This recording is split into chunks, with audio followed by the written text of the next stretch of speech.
used vehicles ewo krumhabium enfie do do omode to so de nyanyiniti the definition of used cars and also enyambaye cause your car no fancy America no between 3 months na bagana haka na nya 4 months date of manufacture na patrona ye used car na eno nye used car ensem bebre wo hwa ye bebusa e wo sade on e rekwa kubuaten e wo ha wo ye o dili cars ni na wo mu union no edi UG for president no kwabu we are fine akra o kwabu chira wo nkra uduru so a wo ntweme we be fine there be fine prepare no cre anu say biliwa no kwa na me billion na billion aba e no send the crowd obe be share so because of Thursday there be your best ability date so be launching the dino your best stability date na me no fa me ko do ye na in fact me nim say billy cry woni pa nti komodie di mu an obo we na so we asun body me ni ba so I'm your mic here, manager. Matakra. We know who used to be a Huchana, dear mammy. Oh, dear mammy, I told my mammy why. I come at it. And you're silver bandy. I'm a bandy, dear. What's your son of Philly say? On a more serious note, Mamma was saying, I'm in Fanchi, I'm with you for an opera. Omadioma Sato Etiadum. And I'm saying a tear seminal, Nanny Fabino, as a union.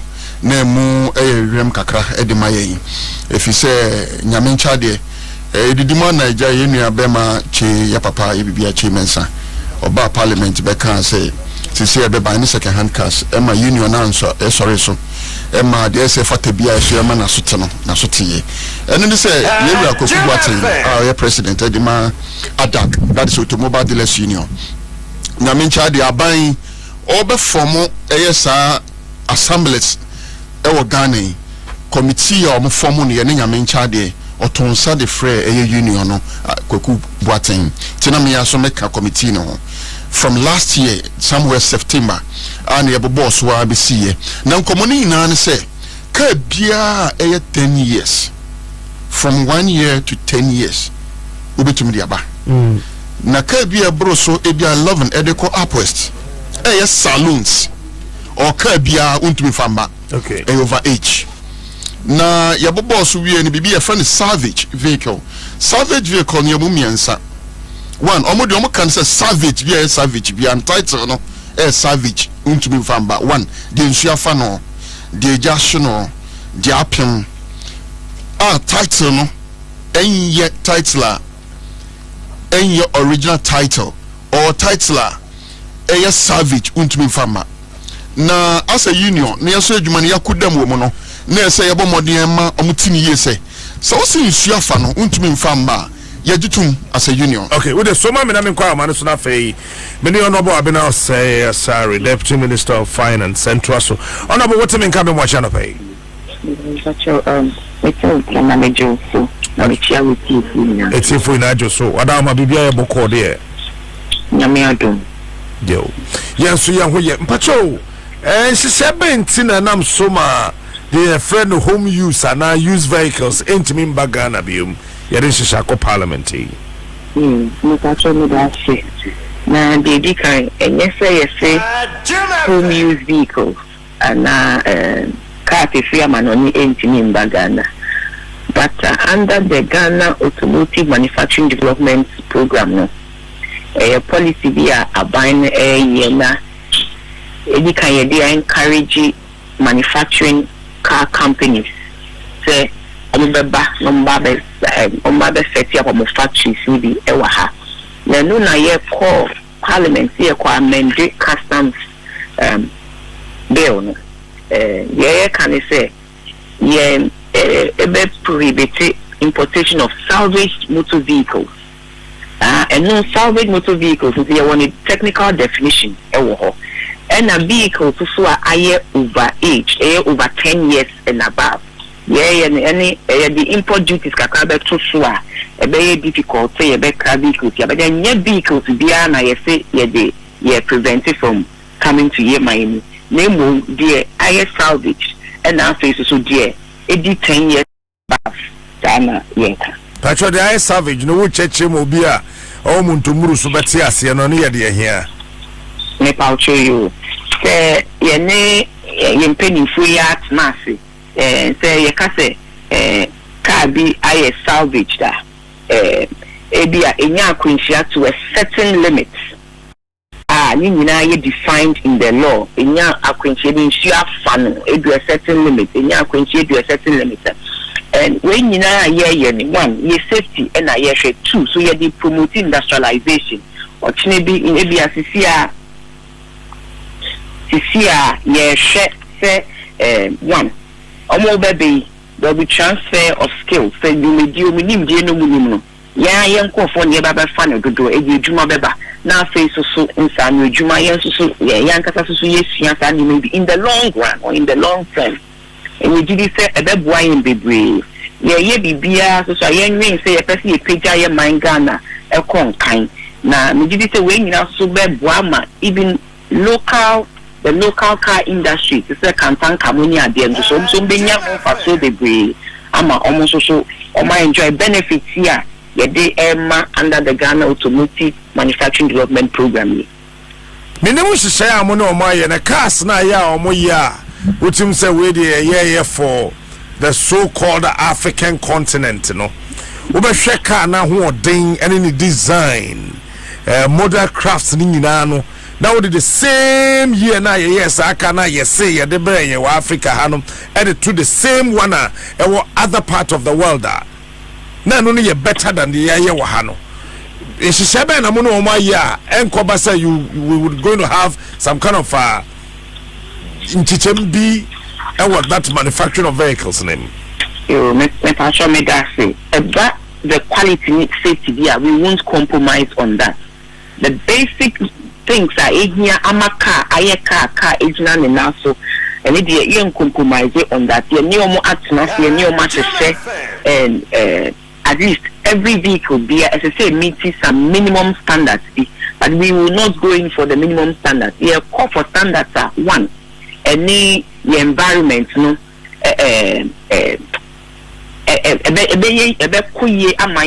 given the climate, you be the terrain of our roads, no, you be do abwaying. Sanyo masana, yes, then yes, and yes, the beer keke na yen. And after you make sure say. At the end of the day, a better competitive, such that we all can afford to get some of these vehicles in the long term. Tisa me took coin and me kohuka enya 1 year. Ewo Europe and America me to me the Abagana. Me patrol I say cars are 10 years and above. Inti so yeah so a crack cars eba yikuma. The mum ye can say cars are a year. And then your cars now, your specific motor vehicles a year above 10 years. And I hear cafe, and you prohibit any cars, and so I salvage and now in your quincy and see a funnel. And today I say, I'm running that and now when I'm Monshed answer same. Can you? Okay. Oh, say, can any cars are a year do some age limits, no? Yeah, the Toby Etoso is the same thing. Yeah, can say salvage vehicles or any cars are 10 years and above here. New program here, DB, IFSC encouraging industrialization. And you may to getting some of these car manufacturing companies to come down. When you did to us incentive near the moment, but in the long run, Captain, 10 years, I'm an unto Sika and Franco Toka, Mona Hanum, Silver Toka, Mono, Ajiwa to Sika. Ankasa na odi akwakoto. Some of the set up manufacturing companies see what having here. Benefits na amanone for enjoy no. That means you be enjoy ne ye nimu omo wa hanum say o to car over 5 years the best spread the amount no esia. These are some of the things that yes say we be introduce as cars in the long term no as cars no about manufacturing companies no ba be set up for her. You must be saying yes say yen see be ye. Abocho bi aniwa or tam sikapudo say or kwa for toka nemu ye chichemu momu because manufacturing companies see no more systems now on the tracking na and the systems near the tracking yes ye be through the NIA ni san your money na in the long term no and yes yenina me did say yenina will benefit from new cars here barbecue and then you see me actually in the long term. Patro da ben on beshas yes new cars in Ghana ha. The minister BW and Busumi Ayesi on the Pahontuma. Na minister other cars so ebe follow, but BW the minister Busumi Ayesi ye be Pahontuma. Oh, can see a Pahontuma ebenya biato straight away. Patro, okay. Me patro say omo Pahontuma na ebenya biato. Oh, say she say any nyoma ewu but with time no. But say ya pound to man ye say ye nice kwan so a ye bibia ye be ye bibia nti me gidi say ye pound to man with time me gidi say ye nyina ye be hu car mu ni bi ewo ekom hanim say ye yankasa ya ha anye ye wo. No, okay. Honorable Nusa for sending patrol the wadaroma ubejina so ama me kakra na also concern bi opese Orazy. But answer na member honorable Nusa for sending but me musa question way for purposes of businesses na dey ntimi pese me boss aka manufacturing company ni din omo ko Zimbabwe say omo be yet say the year kan wo mem ha afi they ended up say cars no ma ye free omo kuro mo dada no enu an no omo ship no omo de ba because Zimbabwe sa e mo Mugabe dwa ye pam wo mo ye de ye nko yes sa afi the auto warom so ye the cars na but say the other companies bi de omo ye omo kuro mo no omo so aba ha ma ye to no no me da say em say eso hwehwe Zimbabwe eni omo ewo ye na ye nyina so ye be hia efiri a baby omukoye amanyoma bia omebia na omwo baby no moye na anko ye no yenso so ya preventing from happening in yema muhanze mjidi say ya nyoma hwehwe we taking note of sa nyoma nyina a course so baby bebre and it has fed into the agreement na ya nyomo ewo sisia mjidi say bibi sa de ensi wo yema muhanze. Okay, but all the honorable Nusa for said, honorable good morning. Yeah, don't me now, sir. Oh, good morning. Super. Patro, my NTO. This ban on used vehicles, this savage vehicles, near there, and no when you have parliament, you opposing it. What exactly now, person communicating? Patro, my NTO. Oh, the in the manufacturing industry policy, no. Policy there, a person replace and make cars available to the Ghanaian market and by extension West African market. No. Now, yes, so say sir, company no bar about creating employment. I'm a Ghanaian. And it is not proper say company no bar. It throws out some people already in business. Now. Ndra Mika no minister say oh near everybody but you call meeting you call joint committee meeting now used cars dealers no you invitee omo as part of the trade committee omo buy no omo say omo need protection via under the law omo need protection now nkaya dia it would have been better for government to give them a certain level of protection. Mati, Minister of Trade, Eka say, oh, we are banning vehicles 10 years and over. Total ban.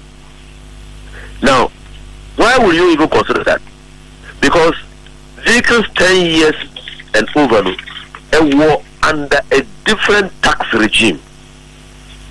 Every say, yem vehicles more than 10 years to come into this country no.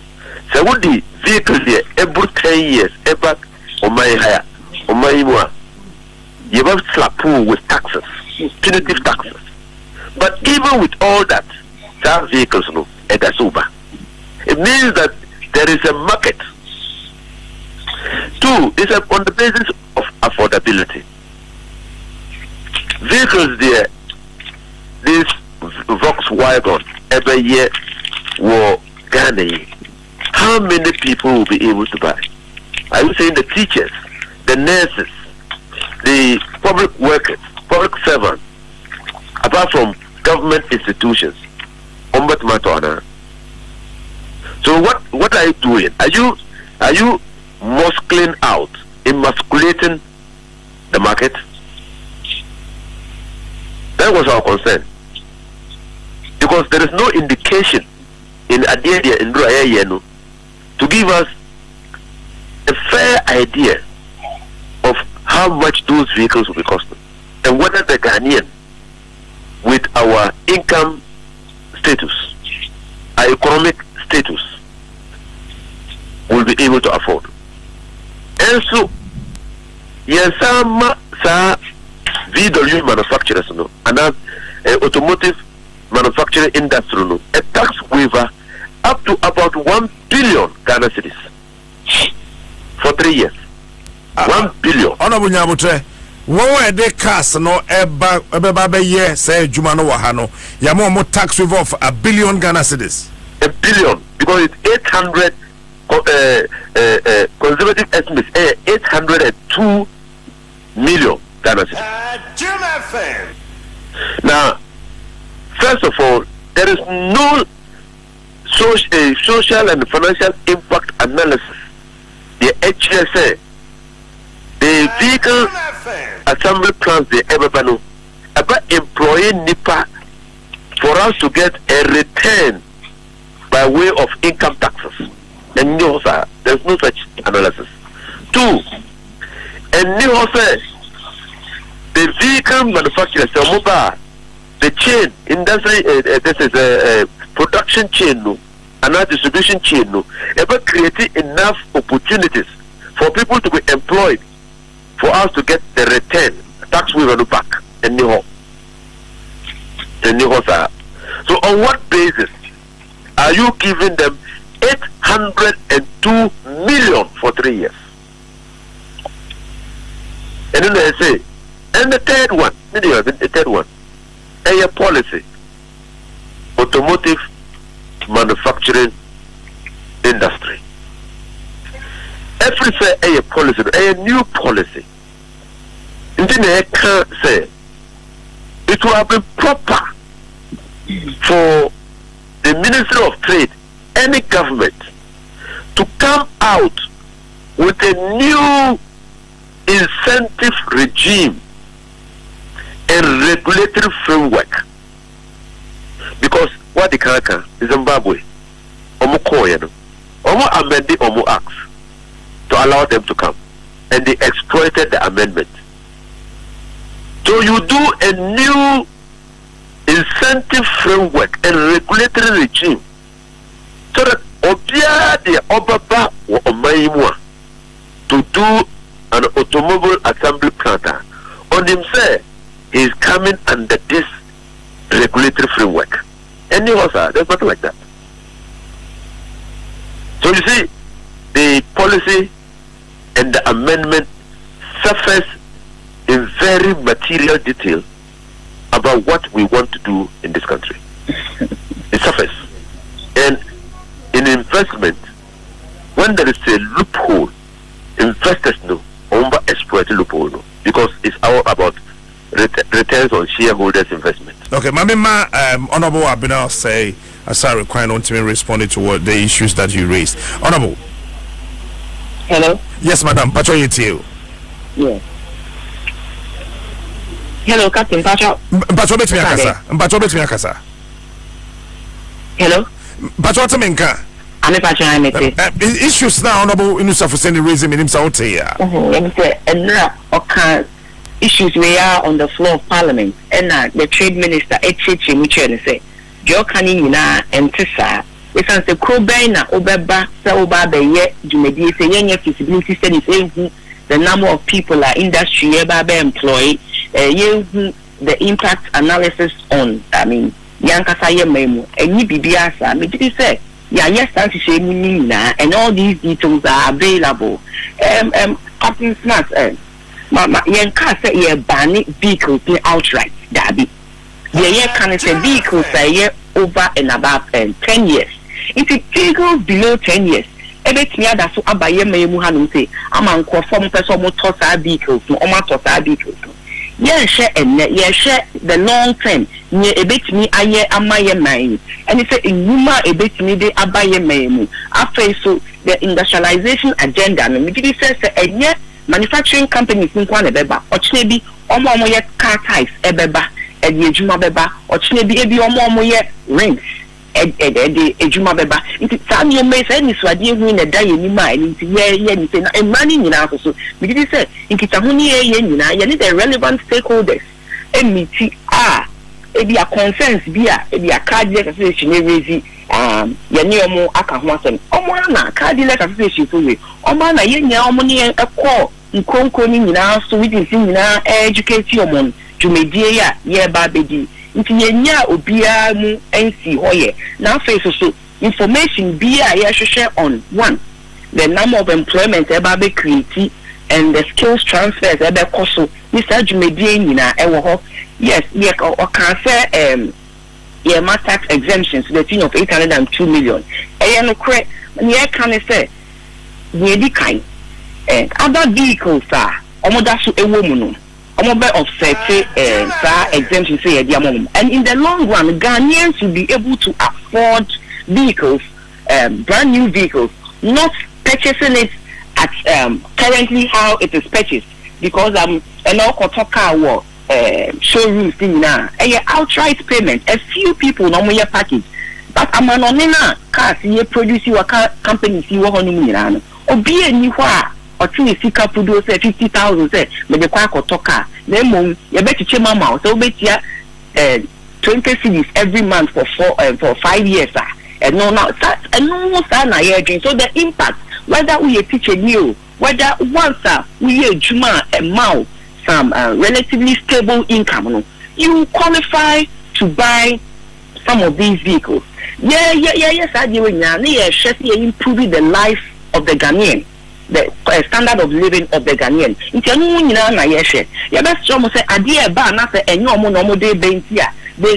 They tend to find all kinds of how do you call it, problems with it. But as of mine,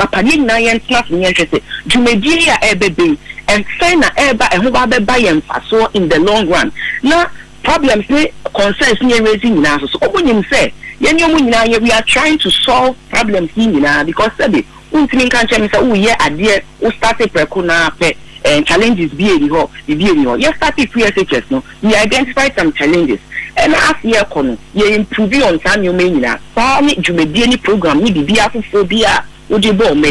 issues but the most important thing is say we address challenges now ebia abano ama ye ni swade hu say ye pese Ghana ha industrialized na automotive industry no yetimi bi na epeja and I conkan e wo ye memu hanum say no and na say ye hwese train ye betimi aye na ye de aboa me did say tax exemptions no e hu nya ukọ nkonkro ni bebre a o ma attract sa huge manufacturing companies here. You be tax holidays are. If you are demo, me catch you say we been Juma for 10 years. If you are winning taxes, but the beer will come hanum say if it's manufacturing of a certain product that product no the importation of that product that particular country no a back from as a conform no me did say foreign reserves no foreign exchange so it be improve so much and no one say na ye everything is a little or a step at a time. And see, here my tax holidays near they are encouraging such businesses. And yet idea, and yet idea a BNC that GIPC say we are a strategic investor. Now the 50 million and above investing in a project. You qualify for a tax waiver. No more many baby dance here say several companies a buyer. You need to say Tank Palace, Japan Cement, EcoBank, and several other companies a buyer, they qualified for this in Momo and tax waiver Krampua, Arma Parliament. And you be saying, the conditions are too. They have qualified through Nyomana, and Momo say they are encouraging Nomaba, and it will not be forever. After a certain time, when they find their feet, a taxes in your BSS or Mutiani will be and it's done in most of these industrialized countries. So if I see industrialized here, we must give something to gain something. It's honorable. But honorable answer honorable news of saying bebemuno. Kantanka wa how ye cast ni be protection ben amode mano. But also Kantanka wa ha. Organa ha ono so ye cast ibi. Protection ben ye de ma ye own. Oh, me did say ye ask a new way be go through no. We will once a year part of the automotive industry program no development program no. Me did say the ma omubia the whole industry no. They will also stand to benefit. And Timpacho tax waiver ne dia Kantanka yenyama ne tax waiver. Tax waiver no. After na ye nyina ka ho aye de ko parliament akwakoye. It is a parliament granting yeah. And then program name is any bibia the program the development the program no say omiti requirements in me did say nothing will stop Kantanka from enjoying benefits no of this program. Now you should say unqualified.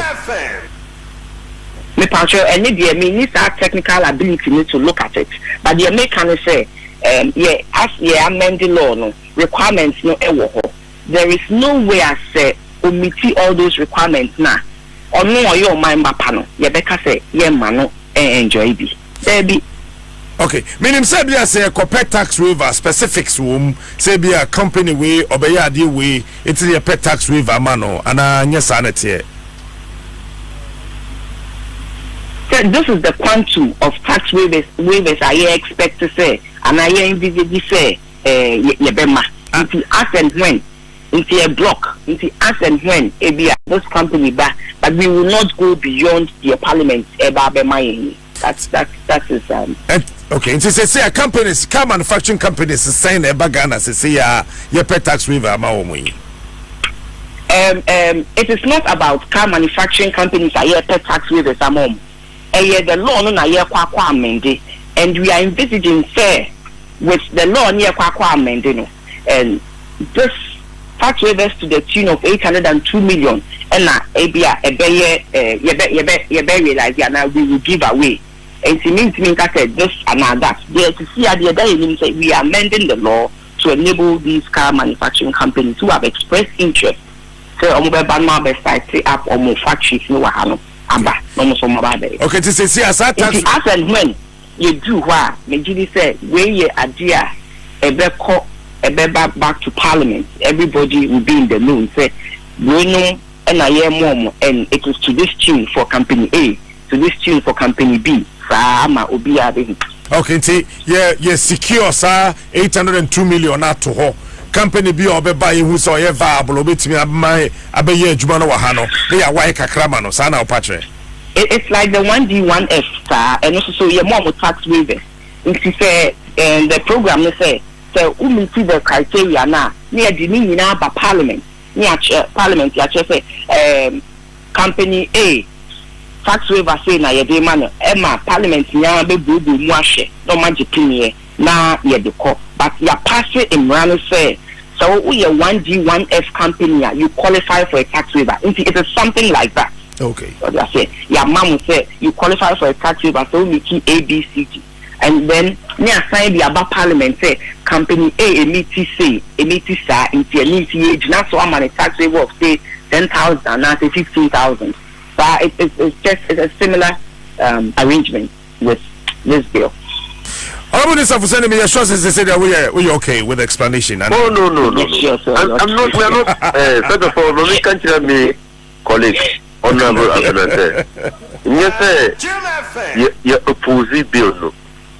At the committee level, at the committee meeting no. Me a suggestion be brave. Even I helped in explaining the rationale behind the bill, even do my whole policy no. Why could I do that? Because in your first time here, who can say Ghana? Now after Moka be your friend of Dwaso. Okay. Yes. So other than the Dwaso, a conform. What happened? So what have you learned from Dwaso? Who can say in the whole of sub-Saharan Africa, not who talk to Jura, now you didn't need to go to Europe, France. I don't think they call for. So there are many lessons for us to learn. That's why we are saying that you don't do things in a half-hearted way. Because there are lessons for us to learn from. In Ghana, you are Katanga. How is Katanga able to sell in the market without incentives? How is it good? Is it a case Katanga as the business model? No. He has been able to cut down costs to the extent that the Ghanaian market to meet on the vehicles. Or is he selling to public institutions that he can survive in the market without subsidies or without incentives? And new plan. In Ghana, many years ago, a mass occupancy vehicles. And then is it because states know more incentives and you're patronizing on the product? So there are lessons for us. Instead, minority, you're drawing attention to the prevailing situation and what can be done to improve upon it. Yes, I have opposed. We draw attention to those things. Which country doesn't want to interest in that life? But you are passing after African continental free trade area. So companies they're not looking at Ghana alone. They're looking at Africa. And they are positioning themselves for Africa. So you might be led in believing that we market and things. Because we market to know, honorable we market to know, and it means supporting. What is the salary range of Ghanaians? And it means supporting. So that is why you need to be very careful. When you say investment, something will have to give. But in giving, you must expect more in return. Now, okay, say social impact analysis was what? Say financial impact analysis was what? I don't the one making available to members of parliament. So these are the issues. Yes, sir. We oppose. No, you are opposing. Ghana should get more than we are given. Because you don't rob Peter to pay for. No, yes, we make tax waivers of 802 million. Not almost the already manufactured vehicle or units Ghana to assemble. Then almost assemble where they take our incentives, then exploit the West African market on the back of our incentives. We would have gotten better.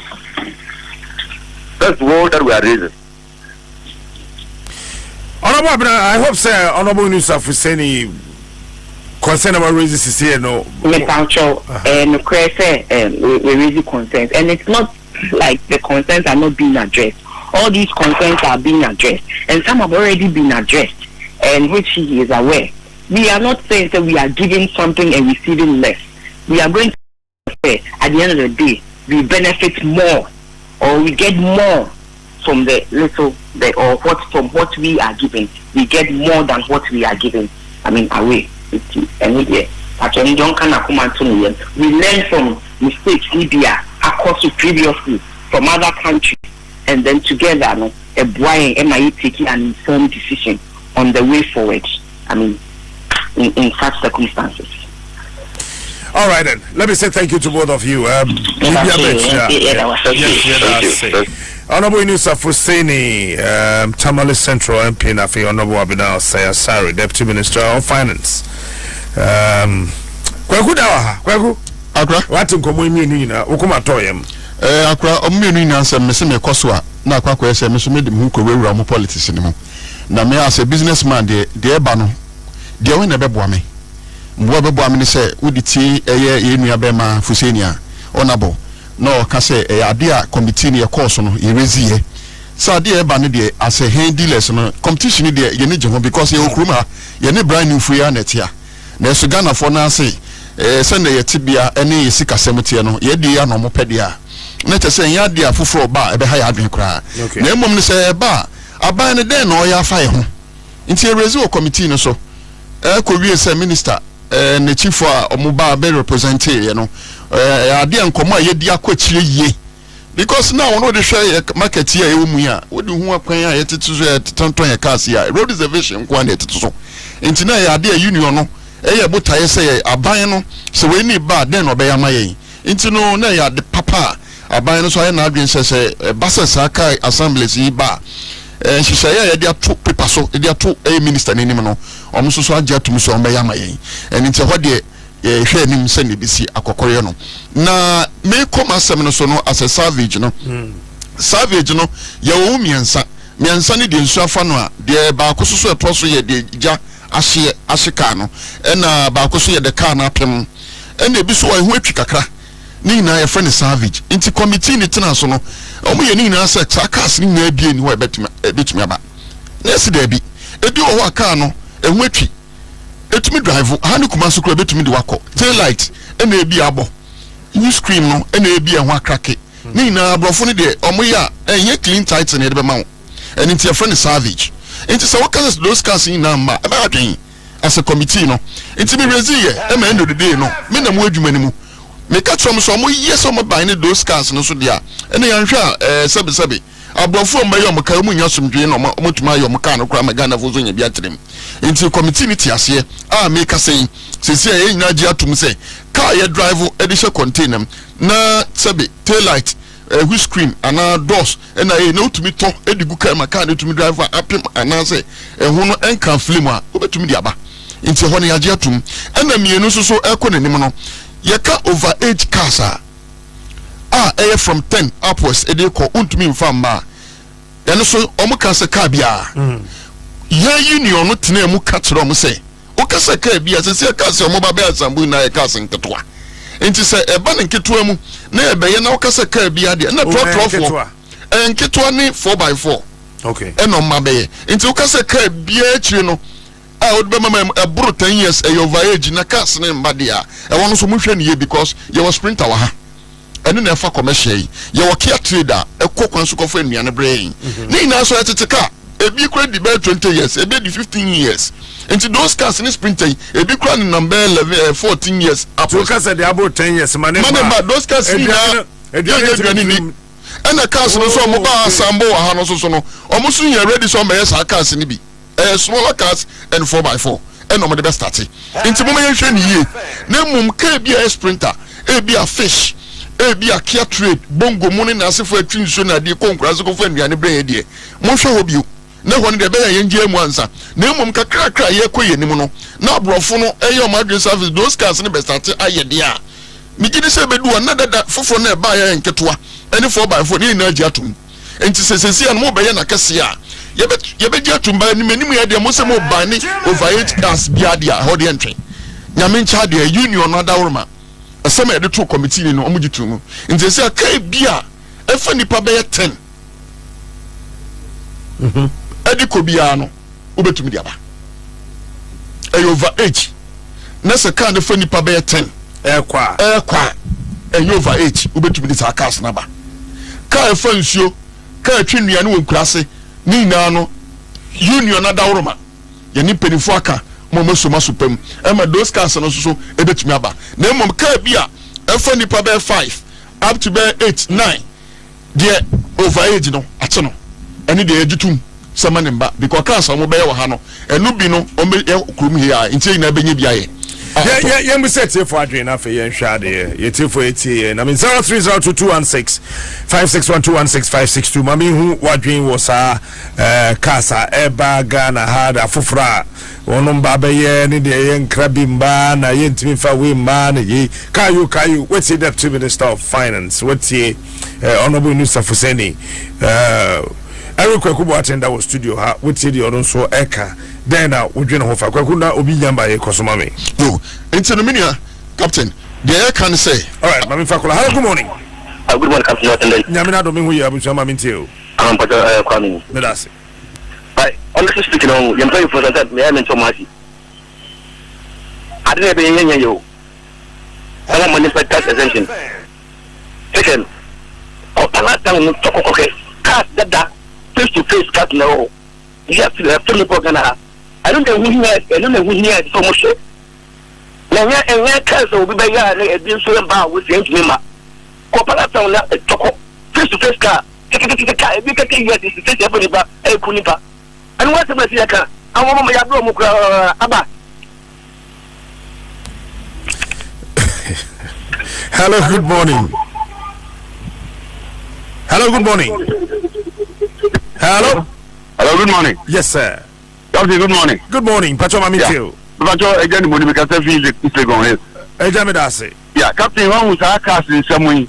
Yeah, I am penny for the Druba. I was say, Omuba from Kakra.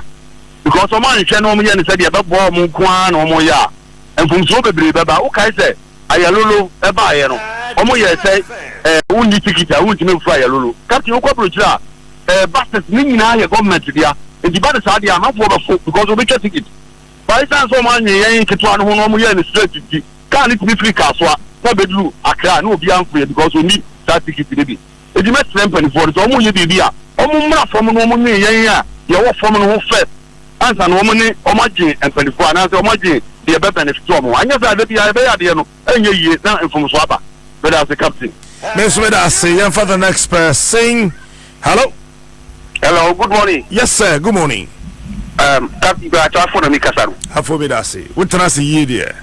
Me transi na Captain last me bisa wa se bi wa nyima no ye me see sa category na modi ma award no kwa nje ma no ye ko atuma hu ye no Captain yo Captain me hu ni se ye omo ye wa ha no emwa Ghana ne emwa se Captain ma mi ka tro me nkwa approach da ba ye wonu ya no tena se wo ka ukolande cars bi wo anya 40 years 30 years enu kwa no boy dey ke ten fresca saka tu kwa oni hu sa cars ni anti enyo over age car and the better say accident be see anase cars na transfer wa hanu a maintenance no munye anu na share Captain oboni car bet ni nya 15 years na ubie so ati said the car ya no fufuro kra anti me strap ni funi so mo fo mun ya sin traffic enye car dada no no mo di beba anase bibi no and the be solve problem ni wa omo sise problem no enye enu na be because oboni car no nya 15 years kwa na fresh Captain cars bi wa Ghana apa wo se cars finance kwan so a enu mo mu hwe na mo nyinzi ho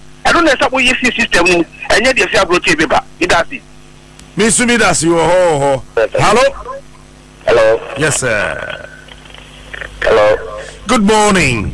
morning sir Pacho Mami Tio. Captain mboso kaka makende over 8 cars no osanya mimia efokaya no can you do any wabuchi over age cry so the bahano it say am I a brand new cry into one family no one can Captain Mami Did I say bye hello Captain Yes, sir. hello Captain Yes, good morning. good morning Captain let you say Nyamia do me ho ye Pacho Mami Tio. Captain if I talk to you Mete won kapa. okay if I talk to saying Nyamia do me ho ye won so Nana Dupoku ni make a fear Japa Heba Center I was your dog on a secondary school nechi Captain some way here can say over 8 cars near over 8 cars and na me pese me di malutumbi the social on mine Ghana as on mine ebre aso say ye dey na esi form na adia enye no ye sisudua kase enye Captain Utna was the Sudan me patch on my champo me chow no atiefo nyina da Utna was the Suna o the my Rwanda eye emfato ho say you cannot eat your cake and have it say you pese you too mpona ye koyenim as omaya adia enye no ma ye mfa hwese we na di bisika ba we na ye omanyo ye ndc ni we na ye mpp ni na me ya ye beto ama we na me ya ye ntoma we e wo se nyina ye di na isi kate ye nyina ji tum se over 8 cars no me ni di ade bet em se emrani da hodi da se ka nya 10 years a en se eba ye kan kwanhia ekoso wo ye mayimu kasa ekumnipa yenye analysis ne hwese emududo se na ye over 8 cars and emududo sense na ye cars ye fa say right age cars almost over 8 cars in the accident nipa do wo ya kwaso enti adenti na se aban bi aba no de ni na esi from say ye bania ye nyina ye nye ano baako adwen baako na ye mfam bande sade no Is it because of the few people who are enjoying the benefits of importing overage cars? We are going to allow these cars to keep on killing people on our roads? No, but the point is that I think it's time for us as Ghanaians. Hello, sir. Hello, sir. Hello. Yes, sir. Pachoteminka. I don't think, sir, old vehicles ne kum nipa. And lack of maintenance. And here number 1, number 2. Mejini say what to grinder. Sha kwanya ewo ho. Wo to car mono V8 ya kura ye to okrum hai. Wo de to V8 mono e okrum ha acha 2 years asay na be dada. Correct. That the same car na so yento e baby to say France and Luxembourg and anywhere. Because kwan ni yenti sa car ne be di 10 years. Na wa hode chen wo de na di 3 years no. Correct. So it's not about car na ye dada e over age and anye over age. The issue is that we have the very bad roads. We need to fix our roads. Number 1. No, that's number 1. That's number 2. We need to do proper driving education. Good. Number 3. As I said, all garages in this country must be registered under DVLA. So that it is a meme call. Garage ya me car. Ya mambe obe certified car and say or no garage way a DVL na license or no na maintaining car no maintaining ye no wa maintaining ye na tire obi amekanche say was a loose brake. These are the things we need to do for the new Ghana. Captain Pacho Bebre William Semis Mafata Karabi Pacho Bebre. Oh, unfortunately na Kati. Hello, good morning. Good morning. Pacho Mamintio. Bombran me kanche fi agwa sudo. Bombran. Yeah. Abba. Kole Captain mamo car that down no. I say wo yifi ko I say what is say gun kwen na abro ten kwan na bo hwe o ba yakrom car no bi ti boot obi ti car top an kasa taxi wo na de wonya car si na de ni bi nti wo ya ba wo bo ye say wo ya sell ko wo yimbe kwen apa de wa pon eduma ko na ade na road buburo ntutu a say wo shagu ni hoi na wo do fofo no wo fongun kan ho na wa ko kan we ma na ye fada da no kura pati akoya kagomwa urade yangumo. Oh my word, I love radio. Hello, good morning. Morning, Captain. I will share my meet you. Your friend and team is very tema. But I say, Captain, Adom 106.3. Say, who use car that na home use car? Neka say how? There have a couple of Kayaba. But we are mono at least over or the idea by one over the Sawayo. If you are the mono there for me, I are the mono. Miss Medase. Hello. Hello. Yeah, for the very last person. Hello, good morning. Good morning. Pacho Mamintio. Captain. Yes, sir. That's sir, Nedin, so Mr. Camo. Mr. Opao, media, sir, come, Ananka, you by 8 cars, Mr. Captain Ubet Niasha can't say, Carnation or dog anyway. Captain, cars mean I that if he counsel. And the sound over 8 cars now, you can get your organ how. And I make us a near war, make up a bisia near fee outside the Ebano.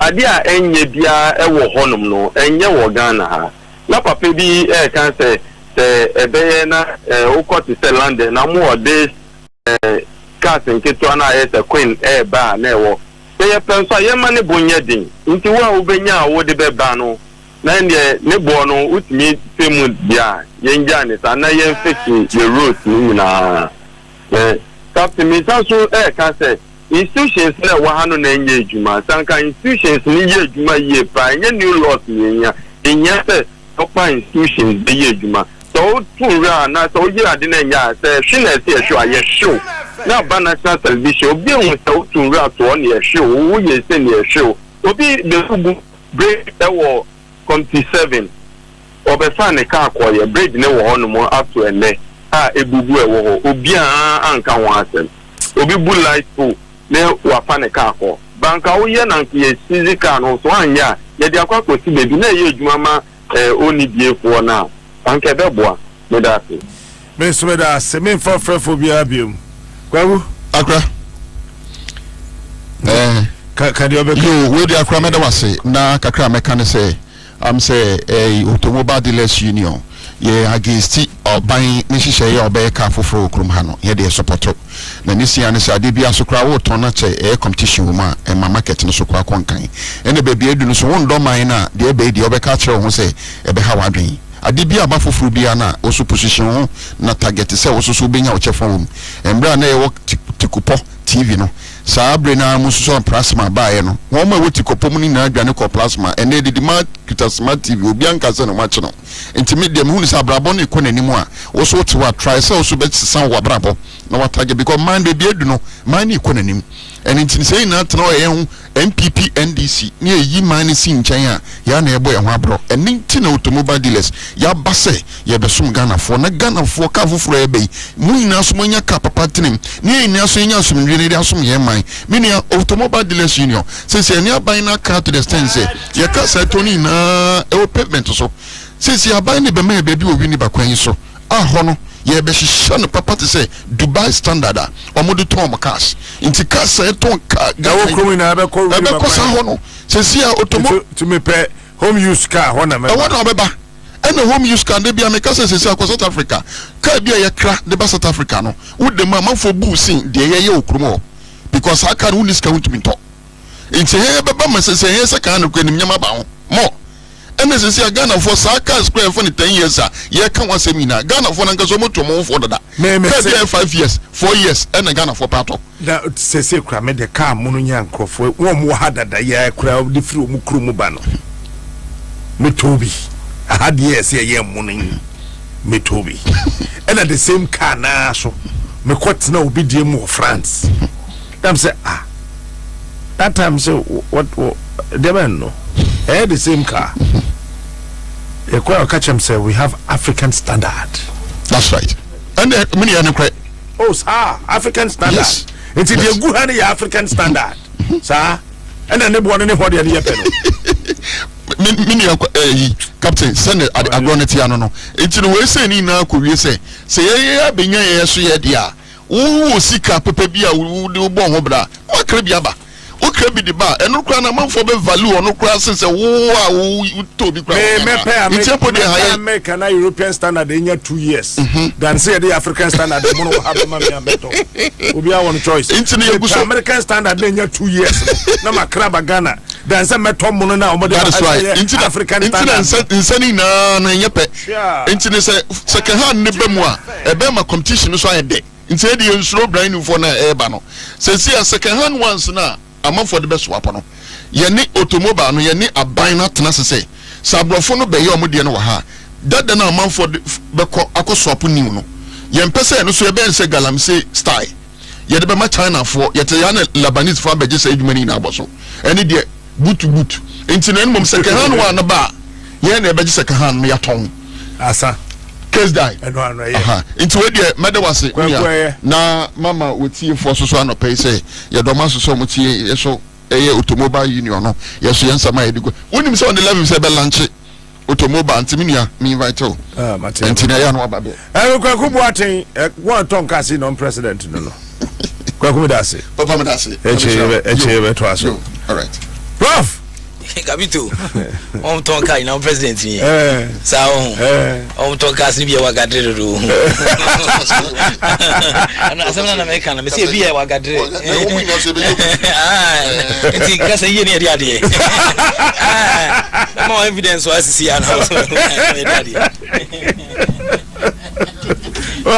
where do any evidence se bi wa gadre do o kai dan so ma Dansuma me kai dansuma fa. Where sure so kai dansuma. Me kai dansuma.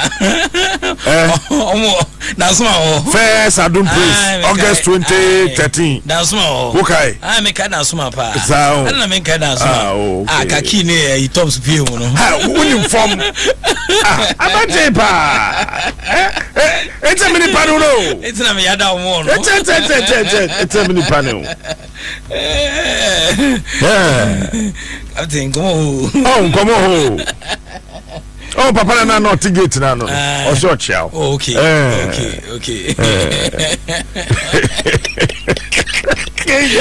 Tigo. Something must kill a man. So my catch order at home. Yeah. Oh, something must kill a man when come. Catch him. Abrante bi ya say every tamale say their research bi amekoye akwai unim gbamagba eno so ya de bi o no se tramon ya fansa gbamagba wanu brukutu wanu mapetesi osande na mafo say say ba odi bi say piso osande jota to ase na obonzam ta wa studio so tu eni enti o ya say to call hospital doctor for so okay where's the Mexico so ka be se busumi nsia nti when ya dia abeko no only doctor ne teben ti doctor ne fi adwuma ba won se doctor na ebie ne boot yi cabbage near that day won say amachi doctor ne exercise every healthy life be a doctor ne review ti we no na mu a am said 6 months na betwe wan ama 2 years scrubber ti we na mu no who say doctor no ye bia apio so odu ya doctor no okohwe obituary we na say doctor no say no kind of story change for doctor 6 months ago predict me death say me nya esa na me we ya me iti me so mentimi nya ajutwa bi onu ko say don ade esa iti we ade say so abodo ohwe ye post and say say doctor e ufa the doctor for if is dead then if in a way so it is something that must kill a man. Something must definitely kill a man. Bibi na say kuni panya the lifestyle we believe no dey be cool because 6 months ago you pretty ama 2 years abetwam ama wo mo wa fa doctor no wa be doctor na ye jogging o to cabbage be di ofie na the doctor no call o say any which way it is something that must kill a man. Cabbage yen kwan do bia no ko ye ko na ye something must definitely kill a man. It is something that must kill a man. Share Ngomo pa. Come on, there be opa. College of Physicians and Surgeons for so much. Me Johnson pa. Yeah, fast sports about from class. Fencing. And right here. Okay. And right name Blasters squad for a double header in Sudan. Yamia Duma. Coach no kwa probo na players 23 no Jomudiaba.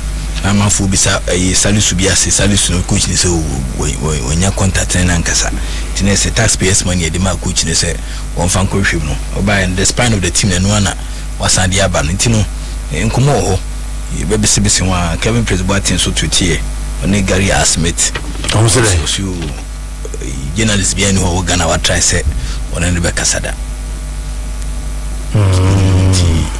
Since so try.